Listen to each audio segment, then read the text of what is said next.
بسم الله الرحمن الرحيم الحمد لله رب العالمين الحمد لله الذي هو الأول والآخر والظاهر والباطن وله الملك وله الحمد يحيي ويميت ويحيي وهو حي لا يموت بيده الخير وهو على كل شيء قدير والصلاة والسلام على النبي الأمي القرشي الهاشمي المكي المدني الأبتحي التهامي العبد المميز والرسول المسدد المصطفى الأمجد المحمود الأحمد حبيب الله العالمين سيدنا ومولانا أبي القاسم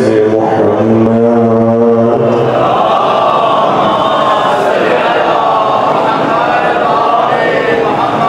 وعلى أهل بيته الطيبين الطاهرين المعصومين المظلومين الذين ذهب الله عنهم الرجس وطهرهم تطهيرا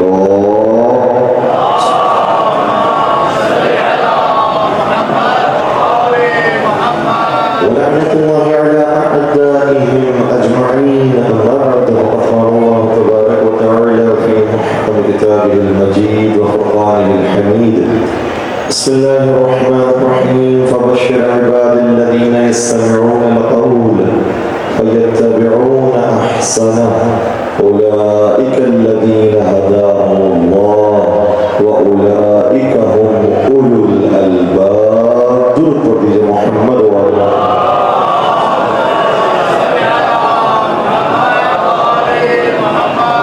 اعزائي گرامی قدر تشہیران ہدایت اور چراغ اہل بیت کے بعد ہماری آج کا گفتگو ہے اور رسائے کریمہ اطلاع کو شرف حاصل کیا جا رہا ہے اس میں شاعر ہو رہا ہے یہ خوشخبری ہے ان لوگوں کے لیے کہ جو ہر ایک کی بات غور سے سنتے ہیں اور اس بات کی پیروی کرتے ہیں جو بہترین ہوتی ہے، چاہے وہ کسی بھی مقصد کی ہو، کسی بھی مکتب فکر کی ہو، کسی کی بھی زبان سے جاری ہو، کسی کی بھی زبان سے نکلنے والی اچھی بات کی پیروی کرتے ہیں۔ اولئک الذین ہداهم اللہ، یہی وہ لوگ ہیں جن کی خدا نے ہدایت کر دی، واولئک هم اولو الالباب، اور یہی صاحبان عقل و شعور ہے۔ ہماری کل کی گفتگو میں یہ بات آئی تھی کہ اہل بیت علیہ السلام ہیں کہ جن کے بہت سے فضائل کو چھپایا گیا، بیان نہیں کیا گیا، اور جیسے جیسے لوگوں کو معلوم ہوتا جا رہا ہے ان کے لیے بڑی حیرانی کی بات ہوتی ہے کہ اچھا اہل بیت یہ ہیں، ہم نے کاش ان کے بارے میں سے نہیں سنا تھا۔ اور اہل بیت کی جو شان ہے اور ان کی جو کمالات ہیں اس قدر واضح ہے کہ ذرا سا بھی ہمارا بھائی اپنی ان کتابوں سے کہ جو اس کو مدرسے میں پڑھائی جا رہی ہے ان کتابوں کی طرف آتا ہے کہ جو مدرسے میں نہیں پڑھائی جا رہی لیکن انہیں کے ہی بزرگان نے لکھی ہے، تو پھر احساس ہونے لگتا ہے کہ ہم سے بہت ساری باتیں ہیں جو چھپائی گئی ہیں۔ میں درخواست کر رہا ہوں کہ شاید ہماری سبیلوں پر کچھ رونے لگے ہوئے ہیں، اگر وہ رونے پولیس اس کی آواز کم کر سکتی ہو یا آواز کا رخ تبدیل کر سکتی ہو تو کر دیجیے گا تاکہ یہاں کی آواز سے بہت سے اس کی آواز نہ ٹکرائے۔ ایک اور ضرور کر دیجیے محمد وعلی محمد۔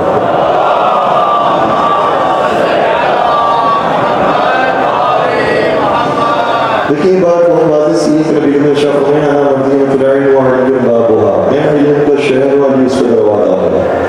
تو پھر کیا ضرورت ہے کہ ہم کسی اور کے پاس جائیں اور نبی اکرم کے علوم کو حاصل کریں؟ جب تمام ہی علوم علی ابن ابی طالب کے پاس موجود ہے تو ہمیں بہت واضح سی باتیں کی ہیں کہ خدمت میں آنا ہے اور انہیں سے علوم حاصل کر رہے ہیں، لیکن ایسا ہمیں دیکھنے میں نہیں ملتا۔ حتیٰ ابن عباس سے خلیفہ ثانی بار بار کہا کرتے تھے ابن عباس تم کیا کرنے علی کے پاس جاتے ہو، علی سے کیا لینے جاتے ہو، تم تو خود مفسر قرآن ہو، تم خود حبر الامت ہو، تم کیا کرتے ہو، علی کے پاس کیا تمہیں ملتا ہے؟ تو ابن عباس سے فرماتے ہیں کہ میں نے نبی سے سنا تھا کہ نبی نے ارشاد فرمایا حکمت کے 10 حصے ہیں جن میں سے 9 حصے علی ابن ابی طالب کے پاس۔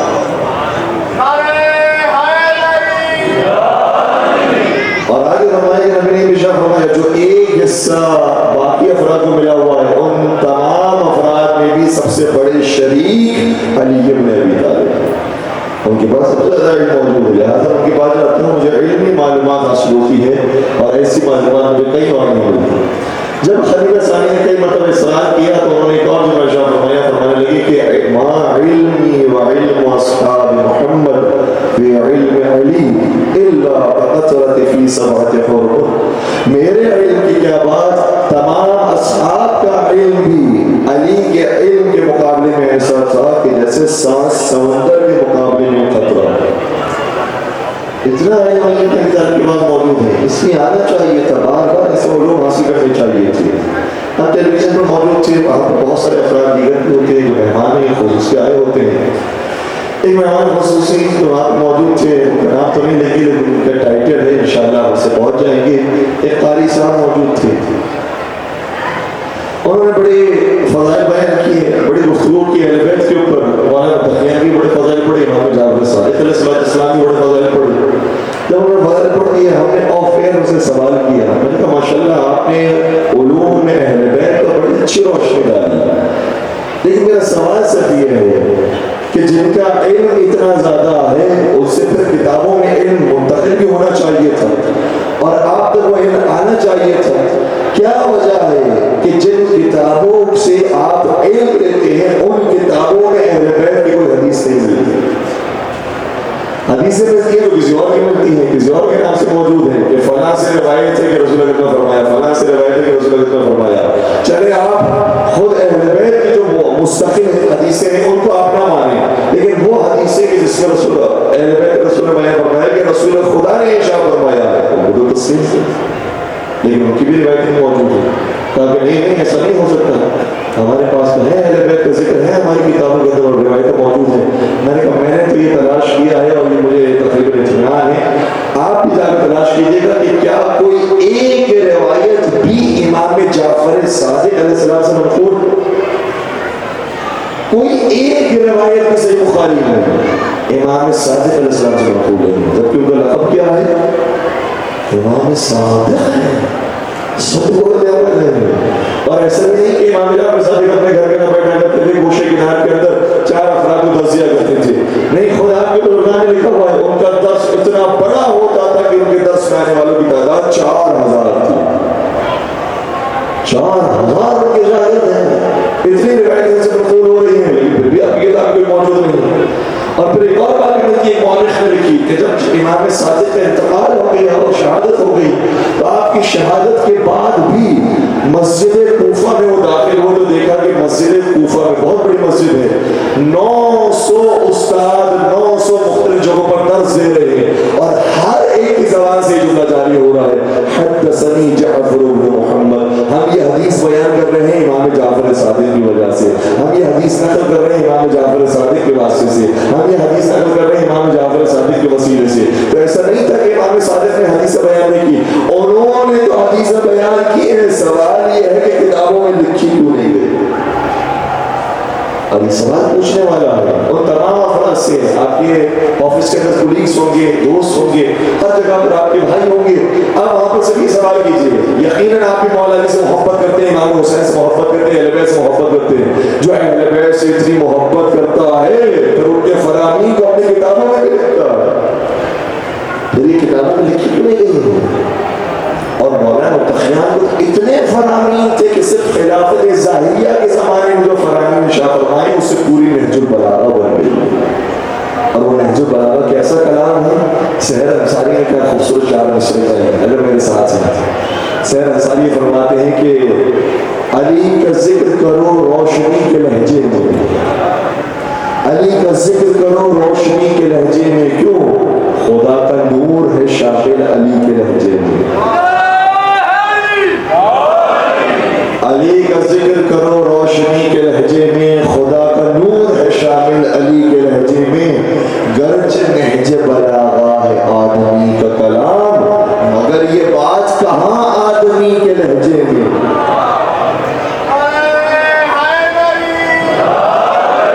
ایک ملک درود بھی پڑھتے ہیں، محمد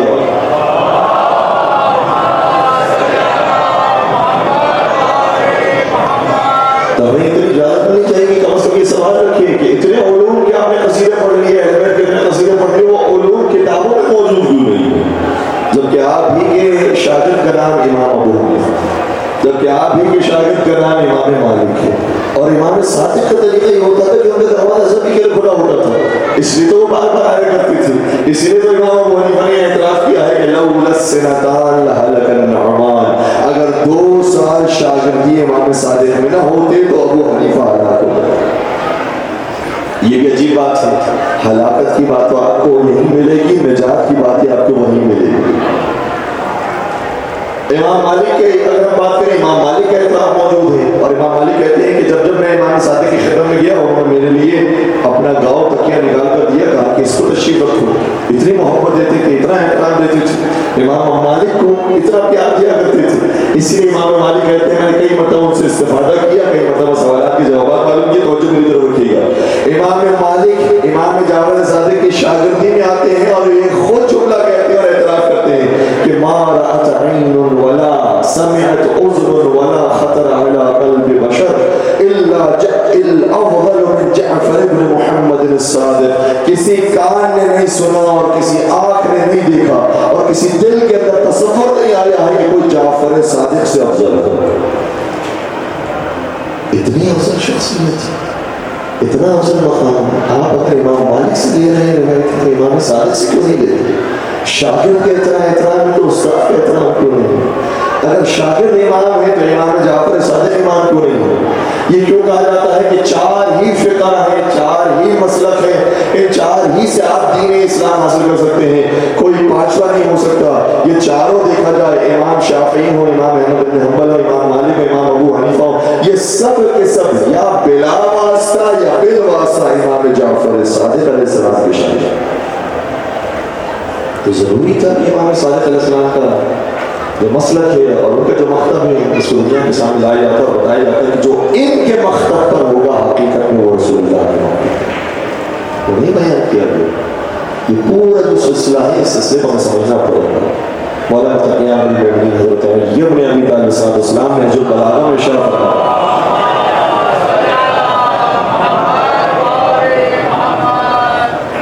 فرماتے اہل بیت وہ ہیں ہم عیش العلم و موت الجہل. اہل بیت اتنا بڑا سرچشمہ علم ہے کہ اہل بیت جہاں ہوں گے وہاں علم کو زندگی ملے گی. وہ موت الجہل، اور جہاں اہل بیت ہوں گے وہاں جہالت کو موت مل جائے. سبحان اللہ، کتنا بڑا جملہ ہے. یعنی اگر میں زبید السلام صاحب کی ہم رہنگر توجہ رکھیے گا، جہاں جہاں پر آپ کو علم نظر آئے گا وہاں بابل مدینۃ العلم کی امامت ملے گی، اور جہاں جہاں جہالت نظر آئے گی وہاں ابو جہل کی وراثت ملے گی. مل کے درود پڑھ دیجیے محمد والے.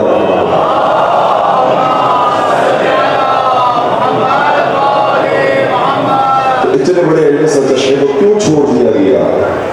ایک روایت ہے، مروج الزہر کے اندر موجود ہے، الجلیل میانجی نے اس روایت کو بیان کیا ہے کہ علی بن ابی طالب کا علم اتنا زیادہ تھا، مطلب چند جو ہے کہ عبداللہ بن جعفر طیار بھی اس وقت موجود تھے.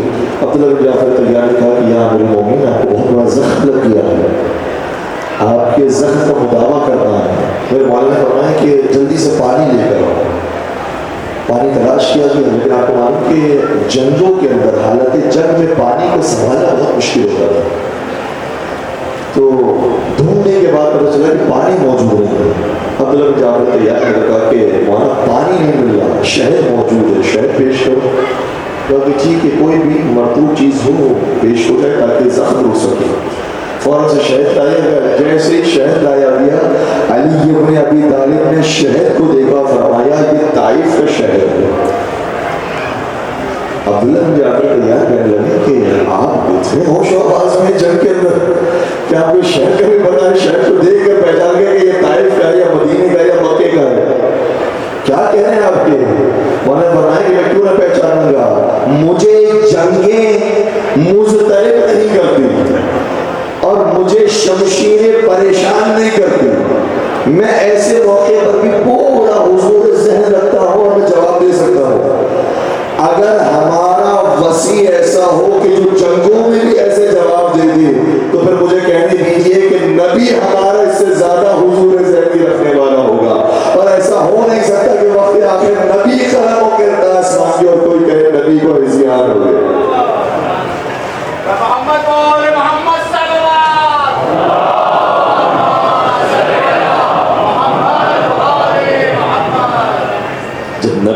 طریقے سے نہیں سمجھا گیا ہے تو کہ وسیع کس طریقے سے سمجھا جائے گا. اور ایک عجیب بات میں آپ کی خدمت بیان کروں, انسان حیران ہو جاتا ہے انہوں نے نبی کو کتنا گرا دیا, کتنا گرا دیا. صحیح مسلم کے ذریعے بات صحیح مسلم سے چیپٹر پیش کرو, اس کے اندر روایت انہوں نے بیان کی ہے. حیرانی کی بات, چیپٹر کا نام یہ ہے باب من لعنہ النبی ولیس هو اہل النزاع. بعض افراد ایسے کہ جن کے اوپر نبی نے لعنت بھیجی ہے لیکن وہ لعنت کے مستحق نہیں تھے. ایسا ہو سکتا ہے نبی نے لعنت بھیجی اور اسے مستحق نہیں تھے. اللہ اکبر. میں اس بات سے ایک روایت آپ کی خبر بیان کرتا تاکہ اندازہ ہو کہ بات موجود ہے اور پورے شتمت کے ساتھ موجود ہے صحیح مسلم کے اندر. جناب عائشہ روایت فرماتی ہیں, کہتی ہیں کہ دو بزرگ پیغمبر کی خدمت میں تشریف لائے, نام موجود نہیں ہے لیکن جناب عائشہ روایت کرنے والی ہے اور وہ دو ہیں.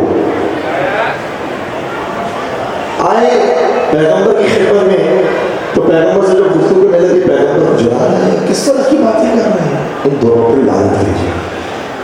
جب دونوں پر لعنت بھیجی یہ دونوں چلے گئے, جناب عائشہ تشریف لائے, روایت کر رہی ہے جناب عائشہ تشریف لائے اور کہنے لگی یا رسول اللہ آپ نے تو ان پر لعنت بھیج دی. تو حضور فرمانے لگے کہ نہیں, میں بھی تمہاری طرح کا ایک بشر ہوں, کبھی غصہ آ جاتا ہے لعنت بھیج دیتا ہوں, اگر میری لعنت ایسے کو چلے جاتی ہے خدا اسے رحمت میں تبدیل کر دیتا ہے. استغفر اللہ, استغفر اللہ. رسول کو کیا سمجھا ہوا, یعنی آپ نے رسول کو ایسا ہی نہیں سمجھا کہ جیسا قرآن میں رسول کو بیان کیا گیا ہے. یہ رسول کیسا رسول ہے, یہ رسول وہ رسول ہے کہ وما ينطق عن الهوى ان هو الا وحی یوحى. اس رسول کی زبان سے جو نکلتا ہے وہ خواہشات نفسانی کے مطابق نہیں نکلتا, وحی الہی کے مطابق ہوتا ہے. یہ رسول کون سا رسول ہے, اس رسول کے بارے میں قرآن کریم نے ارشاد فرمایا من یطع الرسول فقد اطاع اللہ. جس نے رسول کی پیروی کر لی اس نے رسول کی نہیں اللہ کی پیروی کی. یہ رسول کون سا رسول ہے, یہ رسول وہ رسول ہے کہ ما آتاکم الرسول فخذوه, جو رسول تمہیں دے دے اسی کو لے لو. وما نہاکم عنہ فانتہوا, اور جس سے رسول تمہیں روک دے اسے تم رک جاؤ. رسول ایسا رسول ہے اس کی زبان سے نکلا ہوا ایک حرف حجت ہے, ایک چیز اس کی وحی الہی کے مطابق ہے. ایسا ہو نہیں سکتا کہ نبی خدا جان سے کسی کو غصے میں آ کر کہہ دے کہ اس کے اوپر لعنت ہے. ایسا ہو نہیں سکتا کہ نبی اکرم کسی سے پیار محبت میں آنے کے بعد کہہ دے کہ یہ رحمت للعالمین ہے, یہ اس کے اوپر اللہ کی رحمت ہے, یہ وہ ہے کہ جو میرا بڑا پیارا ہے, میرا بڑا جو ہے وہ محبت والا ہے. اسی لیے ہمیں وہ چیزیں نظر آتی ہیں کہ جب فاطمہ بنت منی کہا, حسین منی وانا من الحسین کہا, تو لوگ یہ کہتے ہیں حضور نے تو محبت میں آ کے کہہ دیا. کبھی اپنی بیٹی کو کہا یہ میرے جگر کا ٹکڑا ہے, کبھی حسین سے کہا یہ مجھ سے ہے میں ایسے ہوں. نہیں عزیزو, رسول وہ نہیں ہے جو اپنے خواہشات نفسانی کے مطابق کلام کرے. رسول وہی کہتے ہیں جو حکم الہی کے مطابق ہو. پہلے رسول کو سمجھنا پڑے گا, رسول کو سمجھیں گے تو سے رسول سمجھ میں آئیں گے. جن کے نزدیک رسول ایسا ہے ان کے نزدیک پھر خلفاء بھی ایسے ہی ہیں, اور جن کے نزدیک رسول ویسا ہے ان کے نزدیک پھر جانشین رسول بھی علی بن ابی طالب جیسے.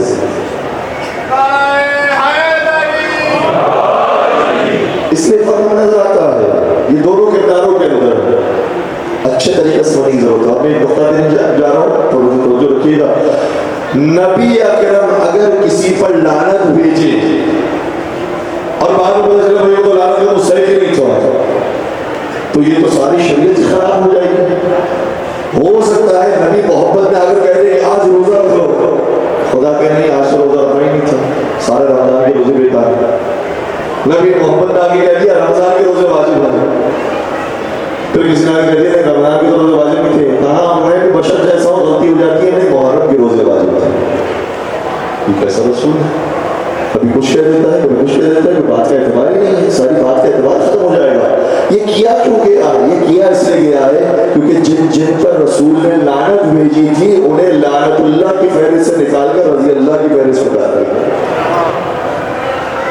جب لعنت اللہ کی فہرست سے نکال کر رضی اللہ کی فہرست میں شامل کیا گیا ہوگا تو اب ہمیں سمجھ میں آتا ہے کچھ بہت سے رحمت اللہ ہوں گے جن کو آپ نے لعنت اللہ بنا دیا, اور کچھ بہت سے لعنت اللہ ہوں گے جن کو آپ نے رحمت اللہ بنا دیا. نہ آپ کے لعنت اللہ کا اعتبار ہم کر سکتے ہیں, نہ آپ رضی اللہ کا اعتبار ہم کر سکتے ہیں. مل کے درود پڑھ دیجیے محمد والا.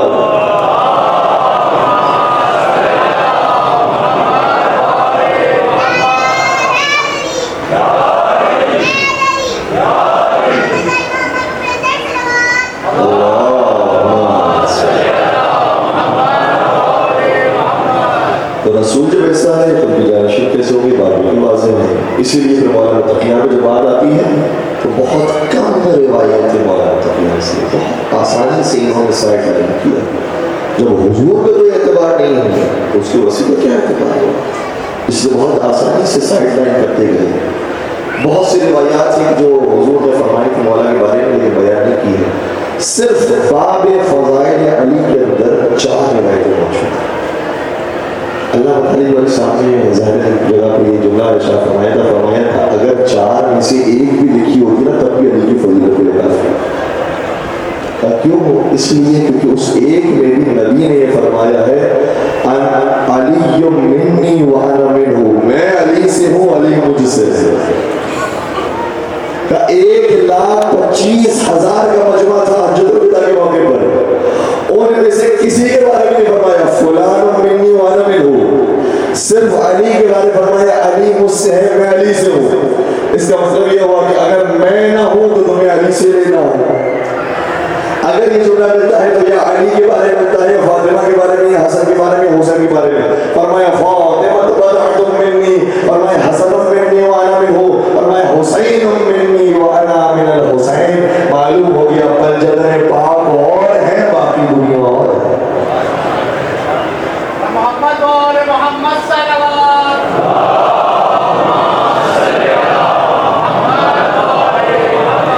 اور پھر عجیب بات یہ ہے کہ جتنے مختصر سے مختصر انہوں نے فضائل لکھے ہیں ان کو بھی پھر مٹایا گیا.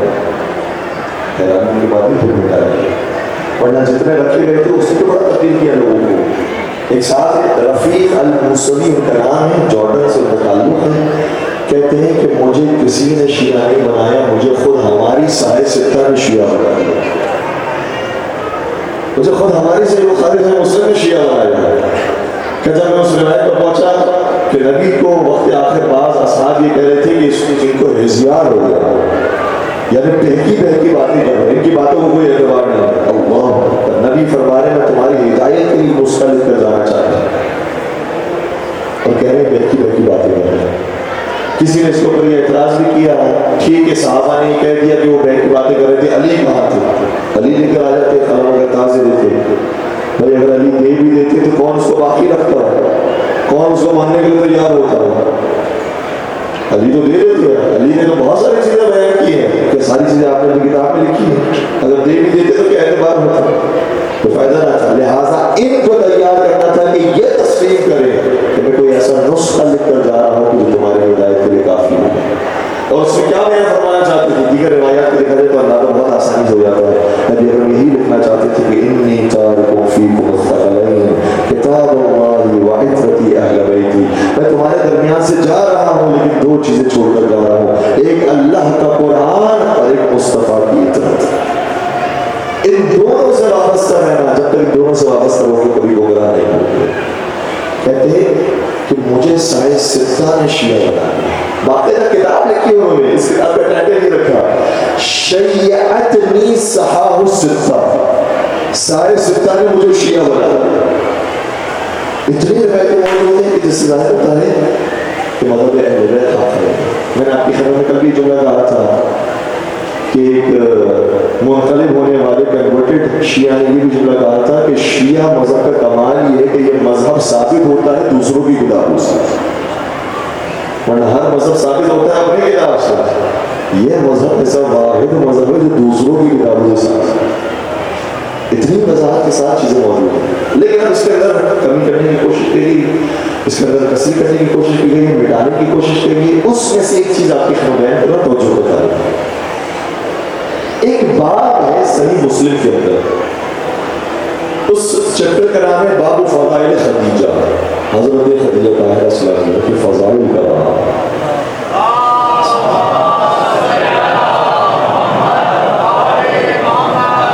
میں سے قبل میں درخواست کرتا کہ جو تھوڑا سا پیچھے آ آئے ہوئے افراد ہیں ان کے لیے جگہ بنائیے، تھوڑا تھوڑا سا قریب تشریف لے آئیے گا تاکہ بعد میں آنے والے پریشانی کا سامنا نہ کرنا پڑے۔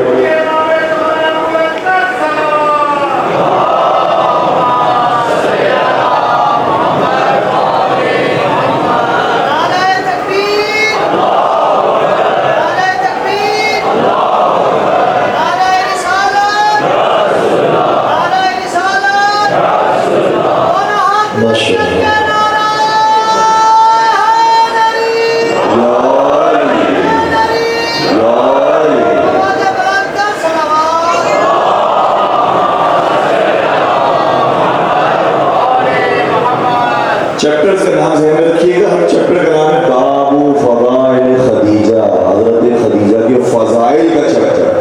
تو ظاہر سی بات ہے کہ اس کے اندر جو روایتیں موجود ہوں گی وہ خدیجہ کے بارے میں ہوں گی، ان کی فضیلت کے بارے میں ہوں گی۔ کمال ہے۔ آج جا کر دیکھیے گا صحیح مسلم کو، صحیح مسلم کے اندر جب ہم اس چیپٹر میں جاتے ہیں روایت موجود ہے، لیکن روایت میں جو جناب خدیجہ کا نام تھا اس کو ہٹا دیا، اس کو ہٹا دیا۔ روایت پیش کرتا ہوں آپ کی خدمت میں۔ روایت اس طریقے سے کہ کمل من الرجال کثیر ولكن لم يكمل من النساء الا مریم بنت عمران آسیہ بنت مزاحم، آسیہ امرأۃ فرعون۔ یہاں پر روایت ختم ہو جاتی ہے۔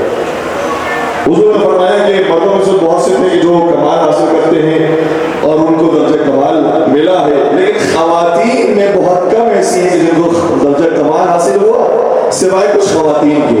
پہلا نام جناب مریم کا ہے، دوسرا نام جناب آسیہ کا۔ روایت ختم ہو جاتی ہے۔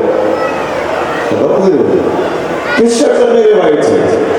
جناب خدیجہ کے فضائل کے چیپٹر میں۔ جناب خدیجہ کا نام کیا ہے؟ رسول نے نہیں فرمایا تھا۔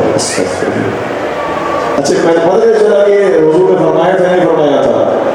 ہوا یہ ہے، اب میں بہت ایک علمی اور ایک ٹیکنیکل پوائنٹ آپ کے سامنے بیان کر رہا ہوں۔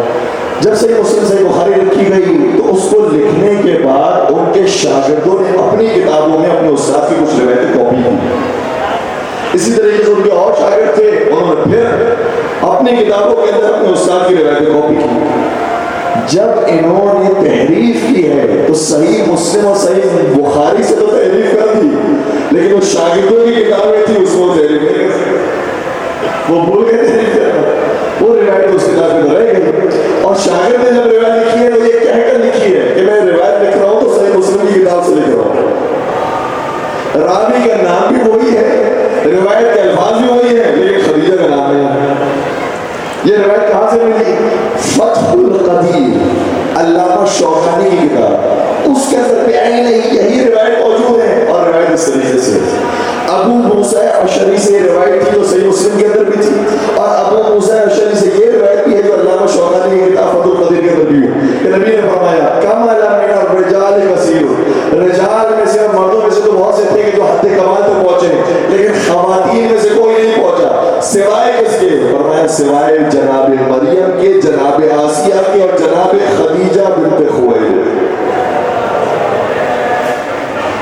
جناب خدیجہ کا نام حضور نے لیا تھا لیکن لکھا نہیں گیا، بلکہ ایک اور روایت بھی ہے جس میں جو علامہ شوکانی نے بھی ہمیں شوق دے دیا ہے، اس شوق کو اس روایت سے حل کیا گیا۔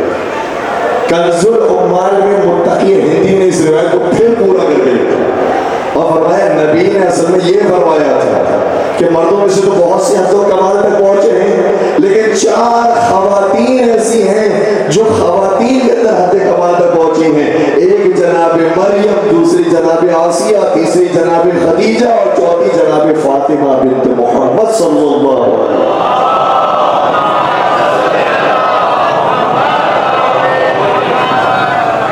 اور مزے کی بات یہ ہے کہ جو متقی ہندی نے ابھی جو روایت آپ نے بیان کی کنز العمال کی، اس میں انہوں نے لکھا ہے کہ یہ روایت صحیح بخاری میں بھی موجود ہے اور صحیح مسلم میں بھی موجود ہے۔ وہ تو لے کے چلے گئے، اس زمانے میں موجود ہوگی، لیکن آج صحیح بخاری کھولے تب بھی یہ روایت نہیں ملتی، صحیح مسلم کھولے تب بھی یہ روایت۔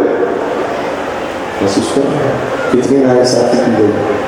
اور اگر یہ حال کیا جائے گا اور اس طریقے سے اپنا دین پہنچایا جائے گا تو ظاہر سی بات ہے کہ کوئی نیا آنے والا جو مجلس حسین میں آئے گا فضائل اہل بیت سنے گا تو وہ حیران ہو جائے گا یہ کیا دین ہے؟ ہمارا دین کسی اور طریقے سے ہم تک پہنچا ہے، یہ کوئی اور دین ہے جو بیان کر رہے ہیں۔ کیوں اہل بیت کے فضائل ہمارے یہاں بیان نہیں ہوتے؟ کیوں اہل بیت کی عظمت ہمارے یہاں بیان نہیں ہوتی؟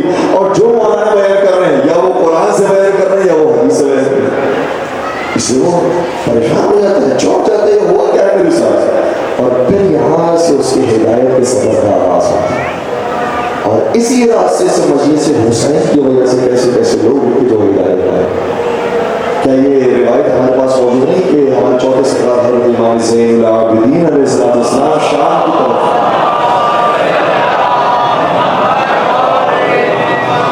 جب شام کی طرف گئے ہیں، یزید ملعون نے اسیران کربلا کو بلایا ہے شام، یہ اسیروں کے کاروان پہنچ رہا ہے شام، شام والے خوشیاں منا رہے ہیں۔ ان شام والوں میں سے ایک بوڑھا شامی بھی تھا، آیا اس کاروان کے قریب، جس کو گرفتار کیا ہوا تھا، سمجھ رہا تھا خارجیوں کا کاروان ہے، باغیوں کا کاروان ہے، جس طریقے سے آج ہمیں بھی کہا جاتا ہے یہ دین سے نکل گئے ہیں، یہ رافضی ہیں، ان کے قریب نہ جاؤ، ان کے الگ کو نہ دیکھو، ان کی سبیلوں میں جاؤ۔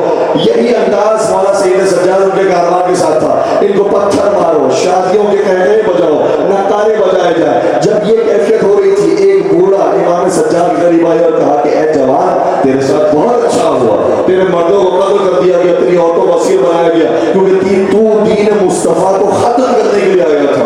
میرے مولا نے صرف ایک سوال کیا، تو نے قرآن بھی پڑھا ہے؟ کہتا قرآن سے تمہارا کیا تعلق ہے؟ تو نے قرآن پڑھا ہے؟ کہا ہاں قرآن پڑھا ہے، میں حافظ قرآن ہوں، مجھے قرآن یاد ہے۔ کہا تو نے قرآن کی وہ آیت بھی پڑھی ہوگی اس میں قرآن میں اشارہ ہوتا ہے کہ قل لا اسألکم علیہ اجرا الا المودۃ فی القربى، کہ رسول فرماتے ہیں کہ میں تم سے اجر رسالت میں کچھ نہیں چاہتا ہوں، نہ نمازیں چاہتا ہوں، نہ روزے چاہتا ہوں، نہ حج چاہتا ہوں، نہ زکات چاہتا ہوں، نہ خوف چاہتا ہوں، میں تم سے کچھ نہیں چاہتا ہوں سوائے یہ کہ میرے قربہ سے محبت اختیار کرو۔ تمہیں معلوم ہے اس کو قربہ سے مراد کون ہے؟ اس کو قربہ سے مراد ہم لوگ ہیں۔ حیران ہو گیا میں نے تمہارے سوچے مولا سید سجاد نے دوسری آیت پیش کی کہ قرآن میں یہ آیت بھی پڑھی ہے وَآتِ ذِی الْقُرْبَى حَقَّهُ، ذی القربہ کو ان کا حق دے دو۔ اس میں ذی القربہ سے مراد کون ہے؟ ہم لوگ ہیں۔ کہ تم نے وہ آیت پڑھی ہے وَاعْلَمُوا أَنَّ مَا غَنِمْتُم مِّن شَيْءٍ فَأَنَّ لِلَّهِ خُمُسَهُ وَلِلرَّسُولِ وَلِذِي الْقُرْبَى، کہ جب خمس نکالو تو اللہ کے لیے نکالو، رسول اللہ کے لیے نکالو، اور ان کے اہل بیت کے ذی القربہ کے لیے نکالو۔ کہ خمس کس کے لیے نکالا گیا؟ کہ خمس کے مالک ہم ہیں، خمس کے مالک ہم ہیں، ہمارے لیے آیت نازل ہوئی ہے۔ اور تمہیں وہ آیت بھی پڑھی ہے کہ انما یرید اللہ لیذھب عنکم الرجس اہل البیت ویطہرکم تطہیرا،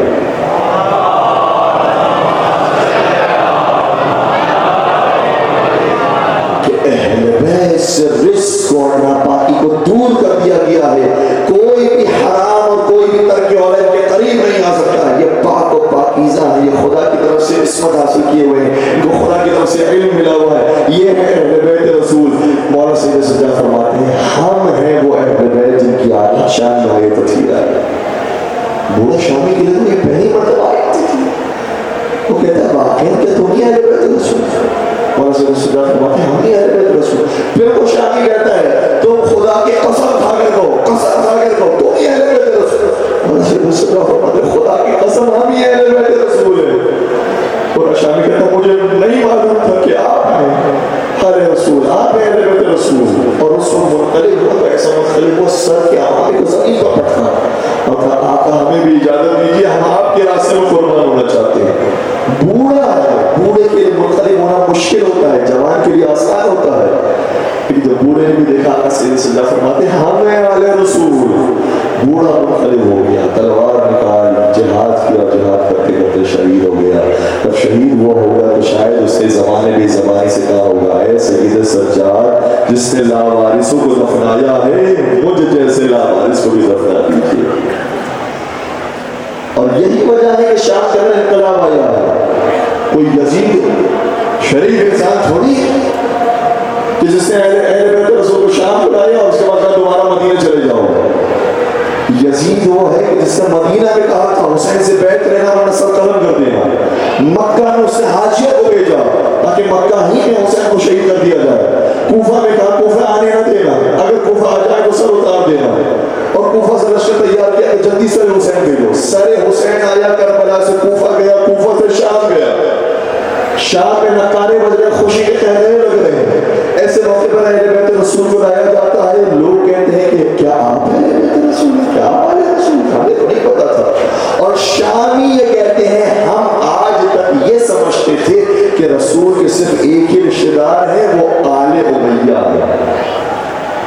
بنی امیہ والوں کو رسول اللہ صلی اللہ علیہ وسلم، اس لیے تو ان کی اتنی رسپیکٹ تھی، اتنا احترام تھا۔ آج ہمیں سمجھ میں آیا آل امیہ تو دشمن رسول تھے، آل ہاشم اور آل ابو طالب وہ تھے جو اہل بیت رسول تھے۔ اس لیے شام میں پھر مزاج تبدیل ہوا، ایسا مزاج تبدیل ہوا کہ شام کے لوگ تو شام کے لوگ خود یزید کے گھر والے تبدیل ہو کر وہ حسینی بن گئے۔ اس لیے یزید کی زوجہ ہے لیکن کلمہ پڑھتی ہے تو حسین کا، یزید کا بیٹا ہے لیکن کلمہ پڑھتا ہے تو حسین کا۔ اس لیے تو کسی نے کیا خوب کہا تھا کہ جہاں میں ہے یہی چرچا، حسین زندہ باد، ذرے ذرے پہ لکھا حسین زندہ باد۔ اب اس سے بڑھ کر شکست یزید کی کیا ہوگی، کہے یزید کا بیٹا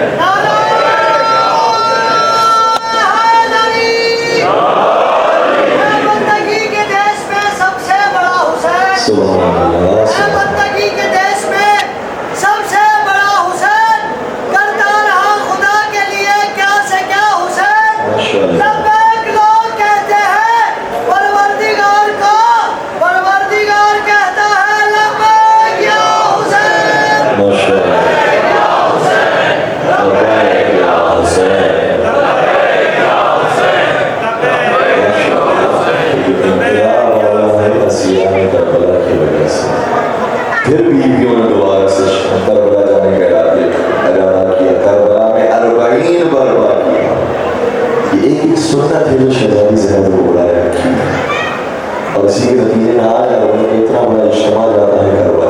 السلام علیکم یا ابا عبداللہ، یہ سلام کس نے سکھایا ہے شہزادی زینب کو؟ اس کے لیے قیمت کیا چکائی ہے؟ اپنے بیٹوں کو قربان کیا، اپنے بھائیوں کو قربان کیا، اپنے گھرانے کو قربان کیا، یہاں تک کہ سر سے چادر کو بھی قربان کرنا پڑا تاکہ دین مصطفیٰ بچ جائے۔ یہاں سے آپ اپنے بھائیوں سے، اپنے دوستوں سے بات کو شروع کیجئے۔ دیکھیں کربلا میں کسی کافر نے آ کر حسین کو نہیں مارا، کسی رومی نے، کسی ایرانی نے، کسی فلاں نے آ کر نہیں مارا ہے۔ اس زمانے میں ایرانی کیونکہ دین پر نہیں آئے تھے، دائر اسلام میں داخل نہیں ہوئے تھے، اس لیے ایرانی امپائر تھا، ایک رومن امپائر تھا۔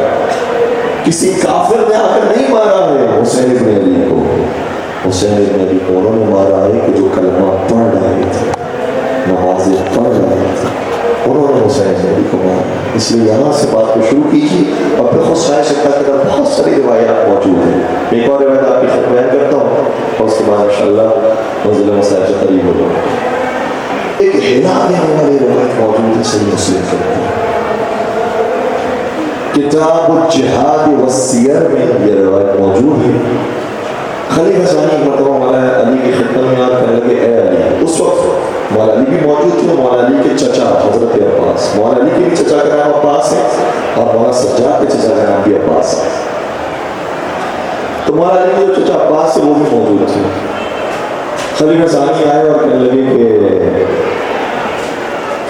اے علی، جب پہلا خلیفہ بنا تھا تو تم دونوں اس خلیفہ کو بھی صحیح نہیں مانتے تھے اور جھوٹا خلیفہ سمجھتے تھے۔ باقاعدہ میں روایت آپ کی خدمت کر دوں، یہ عربی بھی ذہن میں رکھیے گا اور اس کو سرچ کرنے کی کوشش کیجیے۔ خلیفہ ثانی کہتے ہیں کہ رأیتماہ کاذبا عاصما غادرا خائنا، تم دونوں اس پہلے خلیفہ کو جھوٹا سمجھتے تھے۔ اس کا مطلب یہ ہوا کہ علی پہلے کے بارے میں کیا نظریہ رکھتے ہیں؟ جو لوگ یہ سمجھتے ہیں کہ بڑی دوستیاں تھیں، بڑا آنا جانا تھا، یہ تو مولا کا اخلاق ہے، کسی کے لیے دروازہ بند نہیں کیا، ہو سکتا ہے کہ وہ ہدایت کے راستے پر آ جائے، لیکن حقیقت میں جو عقیدہ تھا وہ خود خلیفہ ثانی بیان کرے، مجھے معلوم ہے کہ تم دونوں سمجھتے تھے پہلے کو کاذباً جھوٹا، غادراً دھوکے باز، خائناً خیانت کار، عاصماً گنہگار، یہ تم سمجھتے تھے۔ اور پھر مزے کی بات یہ ہے کہ کہتے ہیں کہ اور جب میں خلیفہ بن گیا، رأیتمانی کاذباً عاصماً غادراً خائنا، تو تم مجھے بھی ویسے ہی سمجھتے ہو۔ پھر کہتے ہیں خلیفہ ثانی کہ کیا ایسا ہی ہے کہ جیسے میں کہہ رہا ہوں یا نہیں؟ تو مجھے اچھا مانتے ہو، بتا تمہارا عقیدہ کیا ہے؟ کمال ہو گیا، صحیح مسلم کے اندر یہ موجود ہے، البتہ بعض نسخوں کے اندر یہ جملہ ہٹا دیا گیا ہے، لیکن ابھی بھی کچھ نسخے ایسے ہیں کہ جس میں جملہ موجود ہے۔ جب دونوں سے سوال ہوا کہ آپ کذالک کیا ایسے ہی سمجھتے ہو، قالا دونوں نے کہا نعم ہم ایسے ہی سمجھتے ہیں۔ جب ان روایتوں کے ساتھ ہم پڑھیں گے تو سمجھ میں آئے گا کہ مولا علی کا کیا نظریہ ہے، اور خود یہ تو آپ کی کتابوں کے اندر موجود ہے، پھر باقی کتابوں کو تو دیکھا ہے تو اس کے اندر تو اور دریا موجود ہے۔ اس لیے جو منقلب ہوئے انہوں نے کہا دوسروں کی کتابوں سے نہیں، خود صاحب ستہ سے مختلف ہو کر مذہب اہل بیت کا۔ یہ ہے اہل بیت کا مذہب جو اتنا آشکار ہے کہ آسانی سے ہر پڑھنے والا اور ہر پڑھا لکھا شخص آسانی سے مختلف ہو کر حاصل تحریر کر پاتے ہیں۔ اور ایک اور انداز جو اہل بیت کو ملتا ہے، ایک اور انداز جو اہل بیت کا نظر آتا ہے یہ کہ اہل بیت کے دروازے کو جو آ جائے پھر اسے بہت سینے سے لگاتے ہیں، اس کا بہترین استقبال کرتے ہیں۔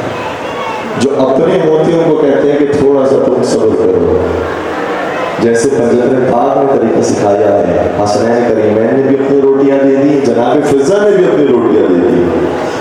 ہم بھوک برداشت کر لیں گے، جو آنے والا ہے اس کو بھوکا نہیں برداشت کر سکتے، اس کو کھانا کھلانا ہے، اس کو نیاز دینی ہے، اس کو سبیلیں دینی ہے۔ ہماری سبیل اور نیاز کا مقصد یہ نہیں ہے کہ خود بنائیں اور خود کھا لیں، مقصد یہ ہے کہ بنائیں خود اور دنیا کو کھلائیں تاکہ مقصد ہے ویسے نصیب کریں۔ آج اس شہید کا ذکر ہے کہ جن کا لقب ہی باب الحوائج ہے، حاجت روا ہے غازی عباس، اور معمولی شخصیت واقع نہیں ہے غازی عباس کی، بہت عظیم شخصیت، اتنی عظیم شخصیت ہے کہ امام وقت بھی آتے ہیں تو امام صادق ہو، امام زمانہ ہو، جہاں جہاں انہوں نے امام حسین کی زیارت سکھائی ہے وہیں کہا ہے کہ میں ہمارے چچا ابوالفضل عباس کی زیارت پر جاؤں۔ سلام اللہ و سلام ملائکتہ المقربین و انبیاء المرسلین، سلام اللہ کا آپ پر، ملائکہ کا آپ پر، انبیاء کا آپ پر، کس کے اوپر؟ اللہ کا اور انبیاء پر ملائکہ کا سلام ہے حضرت ابوالفضل عباس۔ یہ مقام ہے حضرت ابوالفضل عباس۔ ایک مسجد جمکران میں شخص ضائع کرتا تھا، اس کی ایک حاجت تھی، امام زمان سے پکار پکار کر معمول کرتا تھا، اور یہ روایت کے اندر آیا ہے کہ ایسا بھی چاہیے کہ اپنے امام کو پکارے حاجت کے وقت۔ اگر مولا علی کو بھی پکارتے ہیں، امام حسین کو بھی پکارتے ہیں، تو مولا علی مدد کو نہیں آتے، مولا علی کا وارث امام زمانہ مدد کو آتے۔ ہر زمانے کا جو امام ہوتا ہے وہ اپنے ماننے والے کو، چاہنے والے کو پہنچتا ہے اور مدد کرتا ہے۔ مسجد جمکران پہ اپنی حاجت امام زمانہ سے بیان کی، بہت بڑی حاجت تھی، امام زمانہ سے کہی لیکن وہ حاجت پوری نہیں ہوئی۔ ایک شب خود اس طریقے سے گزر گیا، دوسرے شب خود گئے، وہاں پر حاجت بیان کی، پھر حاجت پوری نہیں ہوئی، تیسرے شب خود گئے، پھر حاجت بیان کی، پھر پوری نہیں ہوئی۔ اب بہت جب وقت گزر گیا تو یہ مرتبہ امام زمانہ سے ٹوٹے ہوئے دل کے ساتھ تھا، اے مولا مجھے معلوم ہے آپ ہی میرے زمانے کے امام ہیں اور آپ ہی میری مصیبت کو حل کر سکتے ہیں، میں نہیں چاہتا کہ میں آپ کی بارگاہ میں آ کر کسی اور کا نام لوں، چاہے وہ کوئی اور ابوالفضل عباسی کیوں نہ ہو۔ یہ جملہ تو کہہ دیا۔ جب رات میں سویا تو امام زمانہ تشریف فرمانے لگے تو نے کیا کہہ دیا؟ کیا تو یہ سمجھتا ہے کہ ہماری بارگاہ میں عباس کا وسیلہ کوئی چھوٹا وسیلہ ہے؟ عباس سے بڑا کوئی وسیلہ نہیں۔ کہ میں پسند کرتا ہوں کہ جب جب میری بارگاہ میں آؤ عباس کے وسیلے سے آؤ، اگر کوئی میرے چچا کے وسیلے سے ہم تک پہنچتا ہے ہم اس وسیلے کو رد نہیں کرتے۔ اور اس کے بعد وہ مختلف ہوا، جب جب جاتا تھا غازی عباس کے وسیلے سے مانگتا تھا، وہ حاجت پوری ہو جاتی تھی۔ اے امام زمانہ ہم آئے ہیں آپ کے حضور، تو خالی ہاتھ نہیں آئے ہیں، آپ کے چچا ابوالفضل عباس کا واسطہ لے کر آئے، ہماری ہر حاجت پورا فرمائیے گا۔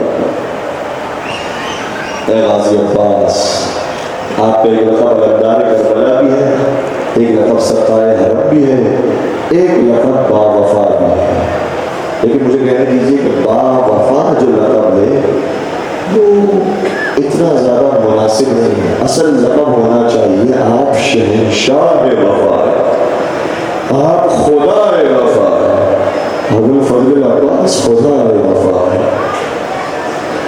اور اگر یہ وفا سمجھنی ہو تو ایک اور بات آپ کی بیان کرو بہت تیزی سے. ایک وقت وہ آیا کہ جب کربلا کے اندر حرم کو تعمیر کیا جا رہا تھا, مولانا حسین کا حرم بھی مولانا غازی عباس کا حرم بھی, ساتھ ساتھ دونوں حرم تعمیر ہو رہی تھی. جو انجینئر تھے انہوں نے طریقہ سکھایا ہوتا ہے اس طریقے سے حرم مولانا حسین کو بنانا ہے, اس طریقے سے مولانا غازی عباس کا حرم کو بنانا ہے. لیکن حیرانگی اس وقت ہوئی کہ جب مولانا حسین کا حرم بناتی تھی اور اینٹ لگاتی تھی تو اینٹ لگ جاتی تھی, لیکن جب غازی عباس کے حرم میں اینٹ لگاتے تھے تو لگتی نہیں تھی, گر جاتی تھی. انہوں نے سمجھا کہ گارا اس کا تبدیل کرنا پڑے گا, زمین شاید اس کی تبدیل ہے, اس لیے تھوڑا سا مسالہ تبدیل کر کے کیمیکل تبدیل کر کے پھر لگانے کی کوشش کی. جیسے جیسے کیمیکل تبدیل ہوتے تھے کسی بھی کیمیکل سے وہ اینٹ لگی. تب لوگ بڑے پریشان ہو کیا رہا ہے, ہم مولانا حسین کا حرم بھی بنا رہے ہیں, مولانا عباس کا حرم بھی ہم بنا رہے ہیں, کیا وجہ ہے کہ غازی عباس کا حرم بن نہیں رہا ہے. کسی عالم سے جو زمانے بڑے عالم دین کو سوال کیا کہ ایسا کام کر رہے ہیں, یہ دیکھ رہے ہیں مشکل پیش آ رہی ہے, جیسے جیسے دیوار کھڑی کرتے ہیں گر جاتی, وہ ٹائل لگتی نہیں گر جاتی, کیا کریں. اس عالم دین نے مسکرا کر کہا تم نے عباس کو ابھی تک سمجھا نہیں ہے. کیا مطلب تمہیں معلوم نہیں ہے, عباس اپنے لیے کوئی چیز پسند ہی نہیں کرتے جب تک ان کی ایمان کے لیے وہ چیز مکمل نہ ہو جائے. تو میں تمہیں مشورہ یہ دیتا ہوں, پہلے حرم حسین تعمیر کرو, جب حسین کا حرم تعمیر ہوگا تو عباس کو خود اپنے حرم کو تعمیر کرنے کی جاتی ہے. اس عالم کی بات پر عمل کیا, حیران ہو گئے, دیکھ کر حیران ہو گئے. غازی عباس کا حرم جب مولانا حسین کے حرم کے بعد بنانا شروع کیا تو آسانی کے ساتھ دیواریں کھڑی ہونا شروع ہو گئی. میں کہوں گا عباس آج بھی آپ کے حرم سے خوشبو وفا آتی ہے, آج بھی آپ کے حرم سے وہ خوشبو وفا آتی ہے کہ حسین پر اپنی جان سے قربان نہیں کیے, اپنا احترام, اپنا مقام, اپنا سب کچھ قربان کر دیا اپنے آقا کے لیے. پہلے حسین پھر عباس. کیا شب عاشور شیور نے نہیں آ کر کہا تھا عباس تجھے امان دیتے ہیں تو آجا ہمارے پاس, آجا ہمارے لشکر میں شامل ہونا.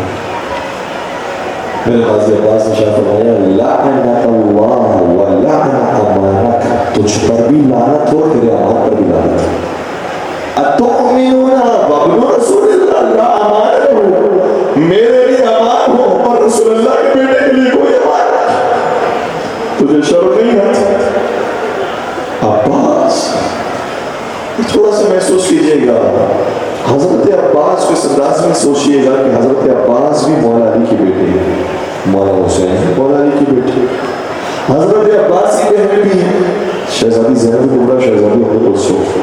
حضرت عباس کے بعد بھی شجاعت موجود ہے, مولانا حسین کے بعد بھی شجاعت موجود ہے. حضرت عباس بھی خبر بنی ہاشم ہے, مولانا حسین بھی اسی طریقے سے ہے.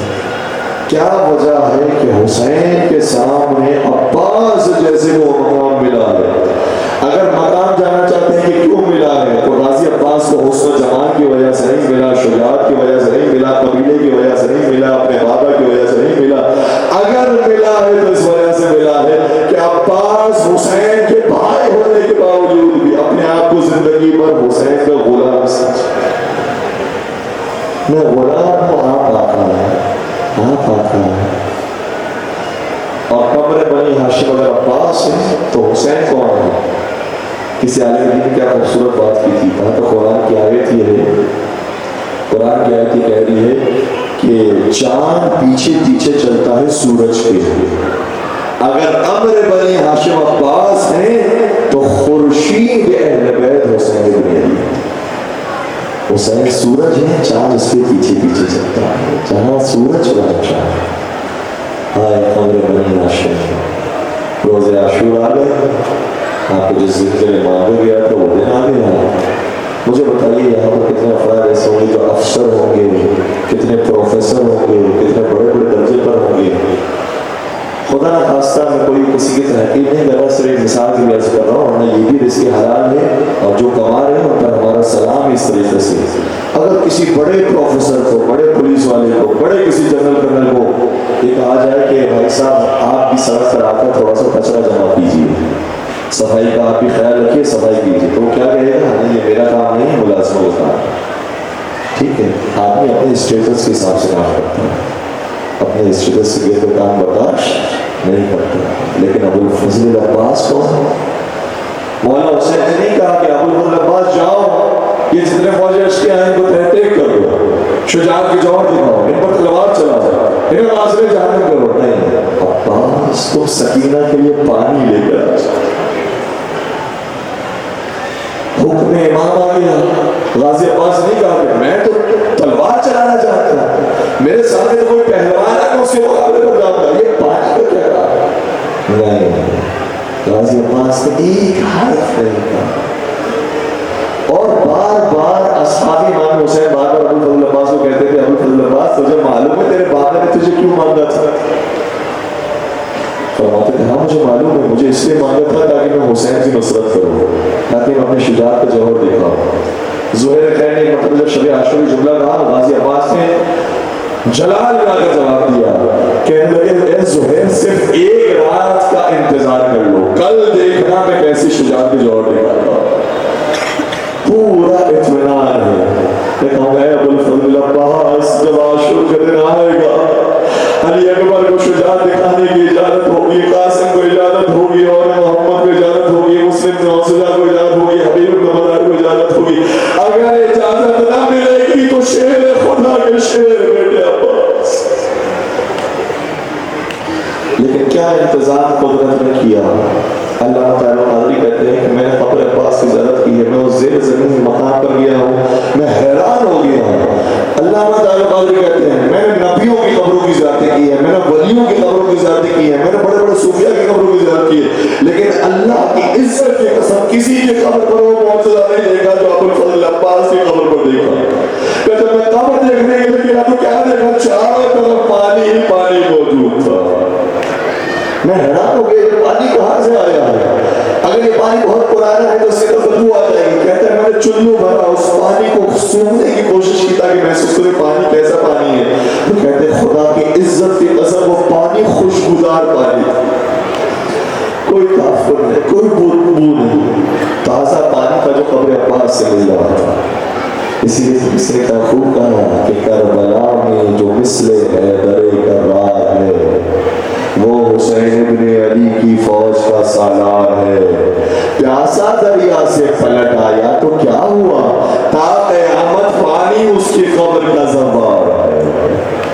اے باب الحوائج, آپ کو وہ توقیر خدا نے دی ہے کہ جو نبیوں کو نہ ملی, جو ولیوں کو نہ ملی. کیوں؟ کیونکہ آپ چھپ گئے اپنی حجت خدا کے سامنے. اگر کوئی چھپ جاتا ہے خدا اس کو اتنا مقام عطا کرتا ہے. اے ابو الفضل عباس, روز عاشور آ گیا, اصحاب پہ قربان ہو گئے, اصحاب پہ قربان ہو گئے, حضرت علی پہ قربان ہو گئے, اور محمد قربان ہو گئے. شاید ابو الفضل عباس نے کہا ہوگا آقا اب مجھ سے بھتیجوں اور بھانجوں کے لاشیں نہیں اٹھائے جاتے, اب مجھے جانے کی اجازت دیجیے. اب مجھ سے گوبر کے پانیوں کے لاشیں نہیں اٹھائے جاتے, اب مجھے جانے کی اجازت دیجیے. اب میرے شاگرد قربان ہو گئے, اب مجھے جانے کی اجازت دیجیے. میں بھی تو بتاؤں کہ یہ شاگرد کس کے تھے, ان کا استاد کیسا تھا. اب میں اپنی شجاعت کی جوہر دکھاؤں. میرے مولا نے فرمایا عباس میں صرف تجھے اتنی اجازت دے سکتا ہوں کہ تم پانی کی سبیل کر دے. مولا عباس اس پر خوش ہو گئے, راضی ہو گئے, مجھے جانے کی اجازت ملی. آئے ہوں گے بھتیجوں کے پاس اور کہا ہوگا اے بھتیجو گھبرانا نہیں, تمہارا چچا جا رہا ہے, پانی کا انتظام کر کے لا دیا. شہزادے سکینہ نے سارے بچوں کو جمع کیا, میرا چچا جا رہا ہے. ابھی ایسا ہوا نہیں کہ چچا گئے اور خالی ہاتھ آ گئے ہوئے. سارے بچے انتظار کر رہے ہیں اور وہ وقت آ گیا. آپ تو جانتے ہیں لیکن کربلا کو سوچیے گا. آپ کو تو معلوم ہے مولانا حسین بھی پیاسے مارے گئے, عباس بھی پیاسے مارے گئے, سکینہ کو بھی پانی نہیں ملا, لیکن اس وقت کو بھی سوچیے گا. اب سکینہ کو امید ملی, میرے چچا پانی لینے کے لیے جا رہے ہیں. سارے بچے جمع ہو گئے. ابو الفضل عباس نے ایڈ لگا دی, نہر فرات کا رخ کیا. جو لوگ کربلا جا چکے انہیں اندازہ ہے, ایک طرف خیمہ گاہ موجود ہے, دوسری طرف نہر القبہ موجود ہے, درمیان وہ مقام موجود ہے جسے مقام کفین کہتے ہیں, اور ساتھ ہی قبر ابو الفضل عباس موجود ہے. اور جنہوں نے زیارت نہیں کی پروردگار سبھی کو کربلا مولا کی زیارت نصیب فرمائے. مولا خیمے سے نکلے، فرات کا رخ کیا، 4000 تیر انداز بٹھائے ہوئے تھے نہر فرات کے قریب، 4000 سارے تیر مار رہے تھے غازی عباس کے اوپر۔ تصور فرمائیے گا 4000 میں سے 400 کے تیر لگے ہوں گے، 400 کے نہیں 40 کے تیر لگے ہوں گے، 40 کے نہیں 14 کے تیر لگے ہوں گے۔ کتنے تیر؟ حضرت ابوالفضل عباس کے بارے میں بتایا کہ بس، لیکن پورا دھیان اس طرف ہے کہ پانی پہنچانا ہے خیموں کی طرف۔ وہ لوگ جنہوں نے ماہ رمضان کے، اور سارا مجمع وہ ہے جس نے ماہ رمضان کے روزے رکھے ہیں، ذرا ایمان سے بتائیے گا جب افطار کا وقت آتا ہے اور پانی موجود ہوتا ہے، ہم نے آدھے دن کی پیاس برداشت کی ہوتی ہے، جیسے پانی دیکھتے ہیں سب سے پہلے خود پینے کا دل چاہتا ہے۔ جو 3 دن کا پیاسا ہے، پانی تک پہنچ گیا ہے، نہر ارتما میں چاہ چکا ہے، اپنے چلوں میں پانی بھرا، اور نہ جانے عباس کو کیا یاد آیا، پانی پھینک دیا، مشقے سے میں پانی بھرا۔ میں کہوں گا غازی عباس آپ کو کیا یاد آیا؟ شاید کہیں گے کہ مجھے کوئی یاد نہیں آیا سوائے میرے امام کے، میں نے اپنے امام کو یاد کیا ہے۔ ایسے کیسے ہو سکتا ہے امام پیاسا رہے وہ نہ پانی پی لے؟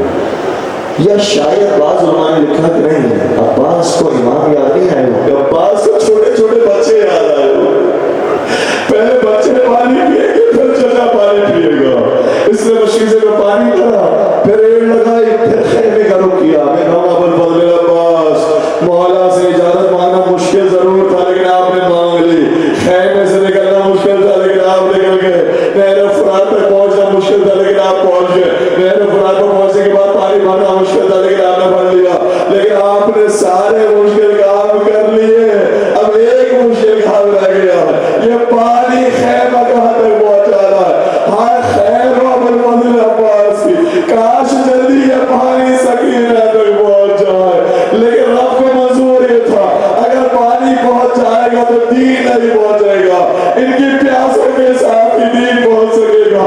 کتنی قیمت چکائی ہے سکینہ نے، کتنی قیمت چکائی ہے ابوالفضل عباس سے، کس بات کے لیے؟ تاکہ دین ہم تک پہنچ جائے۔ اے ابوالفضل عباس نے اپنے مشکیزے کو بھرا، خیمے کا رخ کیا، پشتے طرح سے کسی نے حملہ کیا، ابوالفضل عباس کے دائیں بازو قلم ہو گیا، قلم ہونے کے باوجود اشعار پڑھتے جا رہے تھے، خدا کی قسم اگر تمہیں میرا دائیں بازو قلم کر دیا، میں دین کی نصرت کرنے سے باز نہیں آؤں گا، اپنے امام کی خدمت کرنے سے باز نہیں آؤں گا۔ یہ کہتے ہوئے آگے بڑھے، کسی نے پشتے طرح سے ایک اور حملہ کیا، مولا کا دائیں بازو پہ قلم ہو گیا، مولا پھر بھی تیز رفتاری سے خیمے کی طرف رخ کیے ہوئے، کاش کسی طریقے سے پانی پہنچ جائے۔ اشقیاء نے دیکھا عباس کی جان عباس کے بازوؤں میں نہیں ہے، کسی اور چیز میں ہے۔ اب جو تیر جوڑا مشق سکینہ میں آگے لگا، غازی کی حسرت ختم ہو گئی، اب سوچ رہے میں کروں تو کیا کروں، خیمے کی طرف جاؤں یا دوبارہ فرات کی طرف جاؤں؟ اگر دوبارہ فرات کی طرف بھی چلے جاؤں کن ہاتھوں سے میں پانی بھروں گا؟ عزرکم اللہ، اسی اسرا میں غازی عباس پر 3 حملے ہوئے اگر سن سکے، ایک تیر چلا غازی کی آنکھ میں بھرس ہو، مولا غازی عباس کے ہاتھ تو قلم ہو چکے تھے، تیر ہاتھوں سے تو نہیں نکال، اپنے گھٹنوں کو بلند کیا تاکہ تیر نکالے، جیسے گھٹنوں کو بلند کرنا تھا، سر کو جھکانا تھا، کسی نے پیچھے سے گھوڑ سما، شیر خدا کا شیر بیٹا، اب ایک مرتبہ گھوڑے سے زمین کربلا پر آیا، لیکن ایک اور تیر جو موج اشقیاء نے مارا، حرملا کو جب مختار نے گرفتار کیا، حرملا سوال کہ تو نے کس کس کو تیر مارا؟ ایک تیر بیان کرتا ہے، کہتا ہے ایک تیر میں نے اس کو مارا جس کے شانے قلم ہو چکے تھے، غازی کے کلیجے میں آ کے تیر لگا۔ مولا ابوالفضل عباس زمین کربلا کی طرف گئے، ایک ذاکر تھا جو مسائل غازی عباس بیان کیا کرتا تھا، ایک مرتبہ خواب غازی عباس آئے کہنے لگے تو میرے مسائل نہیں پڑھتا، اس نے کہا کہ مولا میں تو آپ ہی کے مسائل پڑھتا ہوں، کہا تو میرے مصیبت تو پڑھتا ہے لیکن ایک مصیبت نہیں پڑھتا، تجھے معلوم ہے ہر کوئی جب گھوڑے سے زمین پر گرتا ہے تو اپنے ہاتھوں کا سہارا لیتا ہے، تجھے اندازہ بھی ہے جس کے ہاتھ نہ ہو امین بنایا ہوگا، جس کی آنکھ میں تیر میں ہو تو وہ کیسے زمین کربلا پر گرا ہوگا۔ سلام ہمارا ابوالفضل عباس پر۔ یہی وجہ ہے کہ امام البنین مدینہ میں 4 قبریں بناتی تھی، کہتی تھی میرا نام تو ام البنین رکھا گیا، لیکن اب کوئی مجھے بیٹوں کی مار گئے، سارے بیٹے میرے مارے گئے، اب میں ام الشہداء ہو گئی۔ ابوالفضل عباس زمین کربلا پر گرے، لیکن میں ہاتھ جوڑ کر ایک آخری فکرہ کہوں گا، ماشاءاللہ سے ہمارا شروع ہو رہے ہیں، ایک آخری فکرہ کہتا ہوں، اے غازی جیسے آپ زمین کربلا پر گرے، 11 محرم کو آپ کی بہن زینب کبریٰ بھی ویسے ہی زمین کربلا پر گری۔ شاید میں بچہ سوال کرے گا، مولانا ہم نے تو سنا ہے شہزادی کے ہاتھ سلامت تھے، ہم نے تو کسی ظاہر سے نہیں سنا کہ ان کے ہاتھ قلم کیے گئے، پھر آپ نے کیسے کہہ دیا کہ غازی عباس کی طرح زینب کبریٰ بھی گری؟ ہاں ٹھیک ہے، زینب کبریٰ کے ہاتھ تو سلامت تھے، لیکن جب اسیروں کا کارواں اونٹوں پر سوار کر کے لے جایا گیا، ایک بچی زمین کربلا پر گری۔ زینب کبریٰ نے دیکھا یہ کارواں رکتا نہیں ہے، بی بی نے روکنے کے لیے اپنے آپ کو زمین کربلا پر گرایا۔ بی بی گری تو کیسے گری؟ جس کے ہاتھ پسے گردن باندھے گئے ہو، وہ اونٹ کی اونچائی صرف ایسے نہیں گرا جیسے ابوالفضل عباس گرے تھے۔ اے بی بی یہاں پر ہمارا سلام، جس نے سنت حسین کو بھی بچایا، سنت ابوالفضل عباس کو بھی بچایا۔ آج علم حسین بھی باقی ہے، آج علم عباس بھی باقی ہے۔ یا حسین حسین منانا بہت ضروری ہے، حسینی شمع جلانا